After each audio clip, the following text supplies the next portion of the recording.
The world has plunged into chaos after the 60 Minutes War, making resources scarce throughout the land.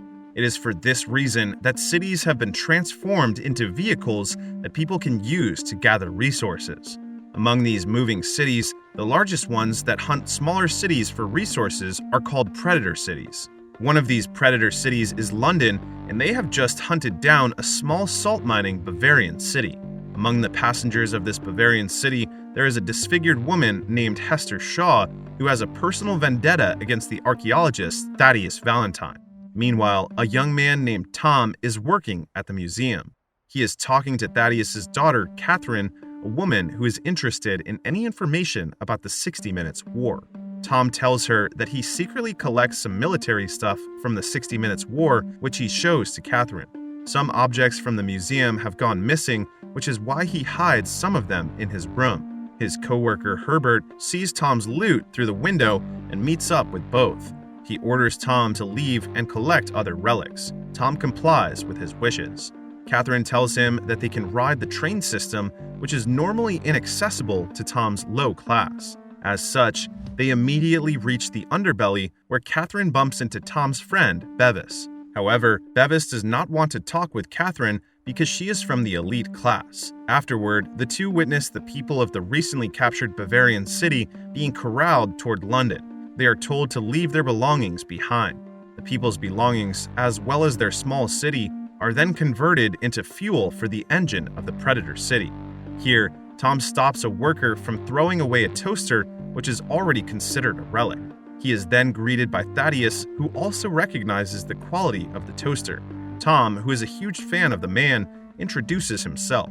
Thaddeus recognizes him as the son of two former archaeologists. Tom replies that he followed in his parents' footsteps, although he always wanted to be a pilot. Among the people being corralled, Hester sees Thaddeus and finds the opportunity to stab him. There, Hester tells him that this is for her mother, Pandora. She manages to stab him once before being stopped by Tom. Because the guards are closing in, she immediately runs away, and Tom chases her through the Bavarian city, which is being destroyed at the moment. Eventually, Hester finds herself cornered in a garbage chute after seeing that Thaddeus and Tom are approaching her fast. As such, she tries to go down the chute, but she is caught by Tom. Before falling, Hester tells him that Thaddeus killed her mother. After Hester falls down the chute, Thaddeus arrives at the scene and asks for the assassin's whereabouts. Tom is honest with him, saying that she fell down the chute and said something about her mother being killed. However, hearing this, Thaddeus kicks Tom down the chute to silence him. Soon after, Catherine and some guards arrive as well, and Thaddeus lies to her by saying that the two fell while fighting. As they are leaving, she sees Bevis looking from afar, thus making him a potential witness. Afterward, Catherine checks on the health of her father, who tells her that he is fine, as well as assures her that they will find Tom. She then asks him about Hester, but he replies that she is simply an assassin from their sworn enemies, the anti-tractionists. It is an organization that wants to prevent the idea of moving cities because it has been destructive to the world's resources. Later on, Thaddeus gets a call from Lord Mayor Crome, who tells him to hasten the plan regarding the energy project that Thaddeus is creating since their resources are running low. After the call, Catherine tells her father that he cannot allow the Lord Mayor to talk down on him just like that, and Thaddeus agrees with his daughter. He then heads immediately to the top of London, St. Paul's Cathedral. Inside, Thaddeus brings some materials for the continued development of his energy project. His assistant asks Thaddeus about the earlier assassination attempt against his life and informs him about a recently incarcerated stalker they caught who has been actively hunting Hester down, which might be useful for Thaddeus. Learning this information, Thaddeus sets his course toward the prison where the stalker is being held. The prison is a gigantic walking contraption in the middle of the roaring sea. The warden there tells Thaddeus that the recently captured stalker has been shouting for Hester's name all the time. The stalker is kept in a cell that is separated from the main body of the prison as a precautionary measure. When Thaddeus asks him what he will do when he gets out, the stalker answers that he will kill Hester. Hearing this, Thaddeus immediately departs for the plane and orders to shoot one of the legs of the prison contraption, as well as the Stalker's prison, letting loose the cyborg Stalker. Meanwhile, Hester and Tom survive the earlier fall and are now walking on the ground. After evading and searching planes, Hester quickly approaches the unconscious Tom and robs him. Tom wakes up and follows her. He promises her that if she takes him to a trading city, she will never see him again. And so, the two of them walk the dangerous wilderness. While resting, Tom tells her about his dead parents from 8 years ago. But when it is Hester's turn to tell her backstory, she refuses and sleeps instead. Later on, she wakes up from a bad dream and sees Tom waving for help to some approaching cities. However, unknown to Tom, the approaching strangers are actually scavengers that hunt people. As such, they try their best to run away from the scavengers, throwing harpoons at them. At one point, Hester gets wounded by one of these sharp weapons. Luckily, they survive when some other underground scavengers show up and help them. After confirming that the scavengers at the surface are gone, the underground centipede-like vehicle starts to move. Tom asks for a doctor who can help treat Hester, but the driver tells them there are none. However, he can take them to the nearest trading city, which is due north. And so, Hester and Tom stay in a room together for the night. Inside the room, Hester has finally decided to tell her sad backstory to Tom. She is the daughter of Pandora Shaw, a great archaeologist that collects a lot of artifacts.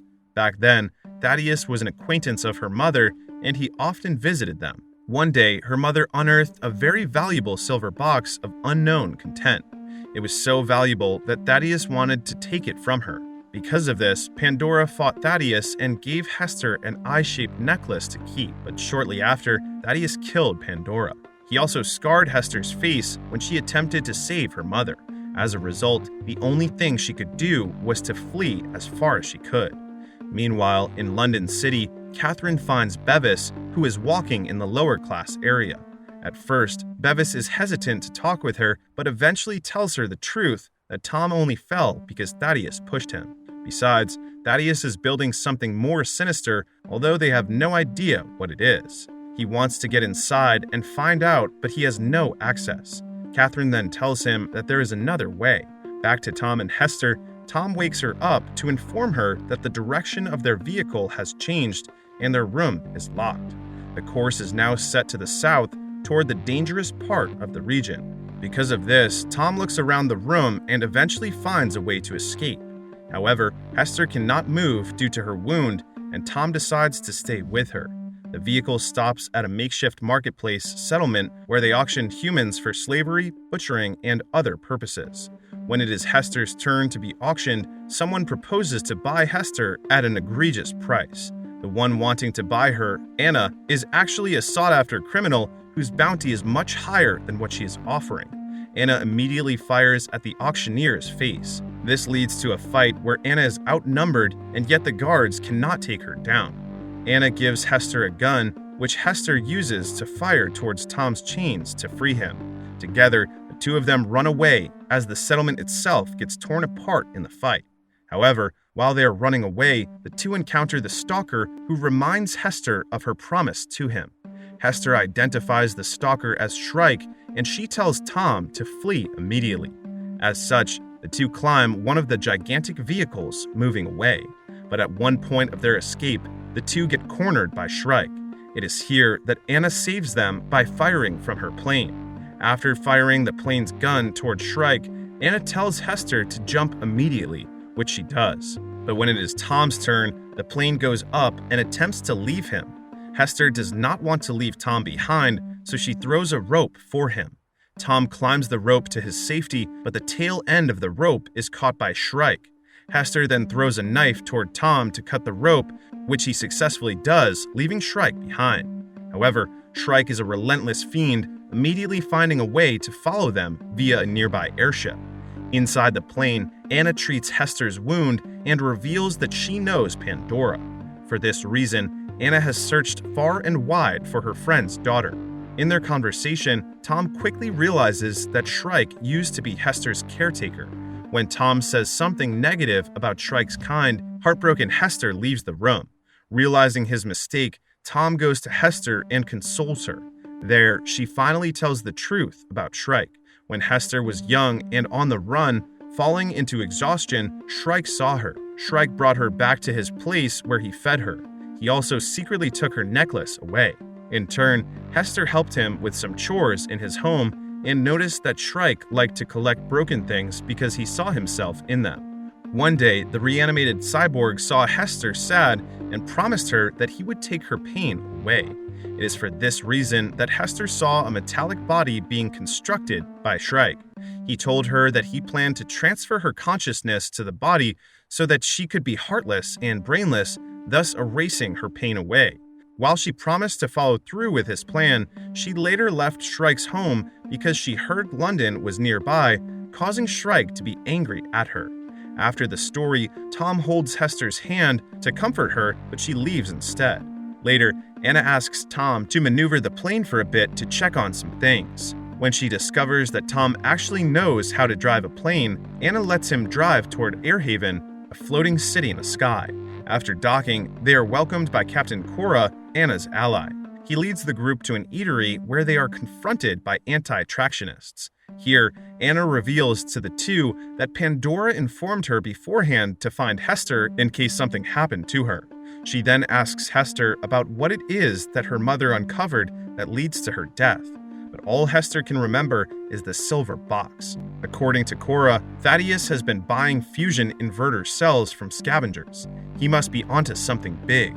Because Tom is knowledgeable when it comes to these things, he realizes something. He draws a symbol and asks Hester if this is the symbol from the silver box, to which she confirms. Tom tells her that her mother had found a computer core, the main component to control a quantum energy weapon. Meanwhile, Thaddeus has just returned to London when he is stopped by Herbert, Tom's co-worker. Herbert informs him that he knows where to get a hoard of military objects. Thaddeus then heads straight to that location. A few moments later, Catherine and Bevis head to the museum, trying to find out what her father's onto. She tells him about the Cat's Cradle, a secret pathway towards St. Paul. When they get there, the head of the museum tells them that government people have ransacked the place, specifically Tom's room. Through the secret pathway, Catherine and Bevis reach St. Paul's Cathedral. There, they see the various military objects being brought to the machine that Thaddeus and his team are building, as well as the computer core. After assembling it, the destructive weapon named Medusa springs back to life. Seeing this monstrosity, Catherine and Bevis flee from the scene. At this time, Lord Mayor Crome enters the church to ask what is happening after he finds that London is changing its direction toward the east under Thaddeus's command. Thaddeus tells him that Medusa is the ultimate weapon to use against the Wall of Shan Guo, the last untouched settlement on Earth. Once the wall is broken, London can amass more resources. Crome berates him for this foolish and destructive ambition, but he does not care at all. He then kills the Lord Mayor, and Catherine hears the gunshots while running away. With this weapon, Thaddeus announces to the public that they will finally attack the impenetrable Shan Guo, causing the people to celebrate. Meanwhile, back in Airhaven, Anna asks Tom how to stop Medusa. Tom tells the anti-tractionists that there is usually a flash drive to trigger its self-destruction. However, they do not know where it is. All of a sudden, the whole floating settlement goes dark and explosions are heard. Hester immediately realizes that Shrike has followed them here. Sure enough, the cyborg enters the eatery where they are and yells Hester's name. The anti-tractionists attack him with all their might, but the metallic fiend is not affected. As such, Hester and Tom flee from the scene. A short battle ensues between Shrike and the anti-tractionists. Using their teamwork, the anti-tractionists ultimately defeat the overpowering enemy by throwing a bomb at him, making him fall through the door. At this point, Airhaven is under fire and multiple planes disembark from the collapsing settlement. However, when Hester and Tom eventually reach Anna's ship, Shrike appears in front of them. Tom attempts to fight the metallic foe, but he is easily overpowered. When Shrike is about to kill him, Hester tearfully pleads with him to stop. At first, the cyborg mistakes the tears as being caused by Tom, infuriating him even further. But when he realizes that the tears are due to Hester's love for Tom, the cyborg lets Tom go. Suddenly, Shrike becomes weakened from his earlier wound. As he drops to his knees, the cyborg tells Hester that he is releasing her from her promise while also giving back the eye necklace. He then finally shuts down, making Hester cry even more. Because Airhaven is falling, Hester carries unconscious Tom toward Anna's ship. As Shrike lies down, he remembers a few bright memories with Hester before finally succumbing to death. At this point, Airhaven has finally fallen to the ground. Fortunately, Anna and the others manage to escape before the destruction. They immediately head to the wall to warn Governor Quan, the leader of Shanguo. While they are heading there, Tom comes back to consciousness and sees the remains of predator cities that have tried to breach the wall before. After gaining entry to the wall's entrance, they see Shanguo, a beautiful, untouched paradise. The anti-tractionists and Governor Quan propose to preemptively strike London, which Tom does not agree with because it will harm innocent people. Governor Quan tells him that he also does not want war, but there is no other way. This causes Tom to leave in despair, and Hester follows him immediately. And so, the Allied airship fleet of Shanguo takes flight to attack London. Hester cannot find Tom in the crowd, but she sees a Medusa engraving instead. There, she realizes that the eye necklace that her mother gave her has something inside of it, the flash drive to destroy Medusa. As such, she finds Tom and shows the flash drive to him. It is here that Shanguo sounds the alarm because London is going to attack them. With just one blow, Medusa takes down the whole Allied fleet as well as the top portion of the wall. As Medusa recharges again, Hester and Tom find the anti-tractionists. There, she tells Anna and her team that they have the key to stop London's weapon. Finally seeing hope, Anna urges her team to assemble their planes. Even though they are severely undermanned, the anti-tractionists charge toward the heavily fortified London. They manage to dodge the second Medusa strike and proceed to take down the guns of the Predator city. However, during their battle, each one of Anna's teammates is taken down by the enemies. Only Anna, Hester, and Tom remain standing by the end of the battle. Anna drops Hester near St. Paul. Afterward, Anna lands on top of the church to sneak inside while Tom flies her plane. There, she launches a surprise attack against the people inside St. Paul, prompting some of them to flee in terror. Thaddeus decides to take the matters into his own hands and goes where Anna is to confront her. A sword fight begins between them. With no one else inside the church, Hester enters and inserts the flash drive inside the machine. Thaddeus does not notice this because he is busy fighting Anna, eventually stabbing her. After pushing the right buttons, Hester finally shuts down Medusa before another strike is delivered and quickly flees the scene. However, Anna is killed in the process as Medusa collapses. Thaddeus goes outside and finds his daughter, who does not trust him anymore. While talking to her father, Catherine hears gunfire from the cockpit of the city. Upon arriving there, she sees that the crew is dead and the gadgets busted, which means that unstoppable London City will eventually push through the wall. Just then, Tom contacts the cockpit and Catherine answers. Learning that the moving city will not stop, Tom has the brilliant idea of shooting the city's engine to finally stop it. Because of this, Catherine opens the city's gigantic door and Tom enters. Meanwhile, Thaddeus attempts to flee via a plane, but they cannot fly away because the plane is tied down by a rope. Upon climbing to the roof of the plane, Thaddeus encounters Hester pointing a gun at him. There, he tells her that Pandora never told her the truth, hinting that she is his daughter. With Hester distracted by this information, Thaddeus steals the gun away. Fortunately, it is here that Tom manages to destroy the engine. The explosion from this snaps the rope attached to Thaddeus's plane, enabling Hester to take the gun away. A brief scuffle ensues, with Hester eventually scarring Thaddeus's face, but she retreats when she sees Anna's ship and jumps there immediately. Tom then flies at a distance and fires a rocket toward Thaddeus's ship. The plane falls, but Thaddeus manages to survive the crash. However, he gets unfortunately flattened to death by London's wheels, which stop right after crushing him. With London finally stopped at the footsteps of the wall, Hester cannot help but laugh in relief because the battle is finally over. The people of the Predator City slowly ascend to the hole in the wall, with Governor Quan's men pointing their guns at them. But instead of preventing them from entering Shanguo, the governor welcomes them. Meanwhile, Tom tells Hester that they can now go where the wind will take them. Overjoyed, Hester embraces him as the plane flies away. The movie offers an interesting insight regarding the future of humanity 1,000 years from now. It is also very amazing in its world building, especially the concept of predator cities. Besides, the movie ultimately showcases the fatal idea of being unable to learn from history. It goes to show that learning from history not only makes us knowledgeable about it, but also can serve as an important reminder for our civilization moving forward. As the adage goes, those who do not learn from history are doomed to repeat it.